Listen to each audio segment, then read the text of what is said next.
No, thank you very much, guys. All right, good on you, mate, and thanks to all your supporters out there for waiting round two. Well, Jayne Azzopardi joins us again now with a wrap-up on the battleground seats. Hey, Jayne. Yeah, let's have a look at that again, Karl. There were two big battlegrounds tonight where we have seen some changes. The first, of course, is the Central Coast and Hunter region. This may as well be called the ICAC battleground. Have a look at that. This was the state of play at the end of 2011. The Liberal Party had these seats, different faces in them though, because most of the sitting members have stood down. 6 changes here, leaving just one Liberal MP sitting in that region based on the results so far. The other region where we have seen quite a few changes tonight is, of course, Western Sydney. This was the state of play at 2011, and we have a look at the 5 changes. 4 of them, Londonderry, Granville, Prospect, Campbelltown, likely to go red, but Seven Hills, the one that is likely to switch hands the other way and stay with the Liberal Party. A few smaller changes in northern New South Wales. That seat of Ballina is the one to watch, predicting at the moment that it will go green. And in southern New South Wales, it looks as though the state of play is likely to be maintained, but that seat of Monero is the one that Labor Party and the Nationals are fighting over. Now, we're also conducting a poll of our own over on 9news.com.au tonight, a couple of them. The question I want to bring you now, though, is the really important question of the night. We've seen Laurie's boot in action. So we've been asking you on the website, do you want to see Laurie Oakes give Karl the boot? What do you think the answer is going to be? A whopping 75.9% of people on 9news.com.au want Laurie to give Karl the boot. Laurie, the people have spoken. Yeah. What do you think you can do? Well, we'll see. We'll see. I'm surprised I got 24%. Must be the people on the drink. Thank you, Jayne, for everything tonight. Done a terrific job. And let's go to Laurie now for some of the more serious boot items. I mean, we need to close things off with a high, Laurie. Look, I think that's right. Yeah. Now, a lot of the people who didn't win tonight weren't members, so they don't get the boot. The boot's only for sitting members who've lost their seats. The boot comes out of the floor of the studio. First candidate for the boot, Gary Edwards, the independent, who's lost in Swansea. Here he goes. Give him the punt. Ooh. Good sound effect. That's cruel. Poor old Rose Sage. Rebooted again. Number 3, that's awful. Remember the boot? That's awful. Through the boot. Oh, poor old Brian Doyle. Give him the boot. Give him there he is. Brutal, Laurie. Well, Tony Issa from Granville. Give him the boot. Oh, yeah. That steel toe must hurt. I hate doing this, but as Jayne said, the people have spoken. I've got a mandate.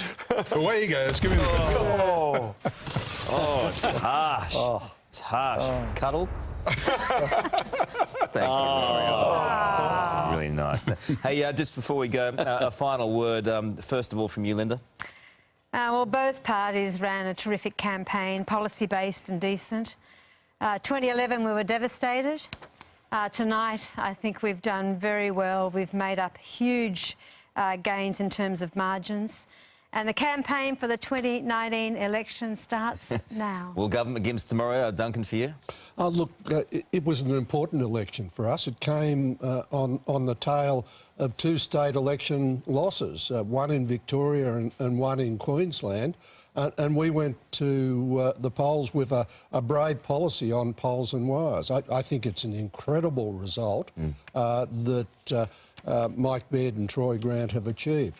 We've lost some of our friends, really good members that have done a good job. That's sad, but we're there in a position to kick New South Wales to the next level, which is just fabulous. Ross Creaming, quickly. Yeah, so Mike Baird has won an election as the Premier, so that's the issue now. He's got some form of mandate. The polls and wires clearly have cost the government in terms of its seats and therefore some of its members. But the other point also here is now the upper house is going to be the key as to whether he's got a clear mandate to be able to sell those poles and wires and get some of that infrastructure in that he has promised. Arthur? I think this bloke's done as good a job as John Howard in 1998. In fact, if anything, a better job. It was a very tough policy to sell. He's got a mandate to do it. I'm heartened by us holding on to some of our gains, particularly in Western Sydney. I think that's going to be very important in the federal campaign. There were special factors in some parts of the state, but for us federally, I think this will prove to be quite a good result. Alba? He deserves congratulations and congrats to Mike Baird and his family.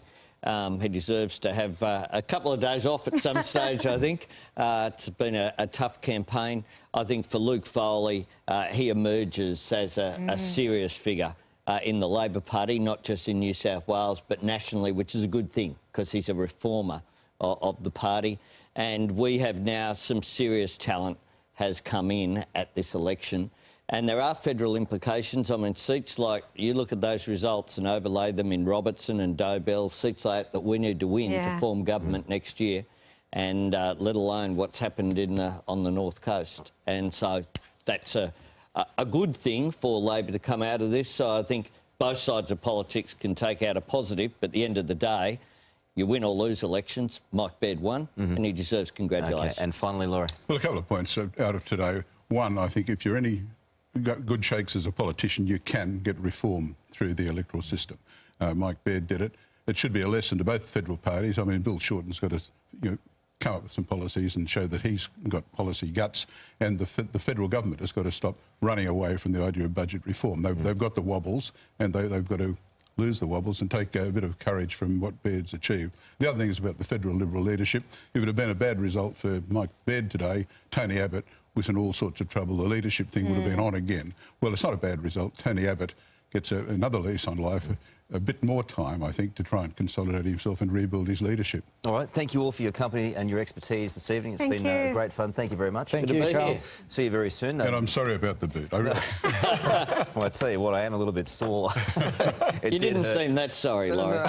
Well, I wasn't did that it sorry once. either, to be honest with you. But also, thank you to all our production staff right around the state. They do a first-class job every time. So thank you to all of you, and also you in the production of us here in the studio in Sydney. Thank you for your company, most importantly, at home. And we'll see you bright and early tomorrow morning for the Today Show with all of the highlights from this evening, as well as how all those individual seats have panned out. Thanks so much for your company. Have a great night. Bye.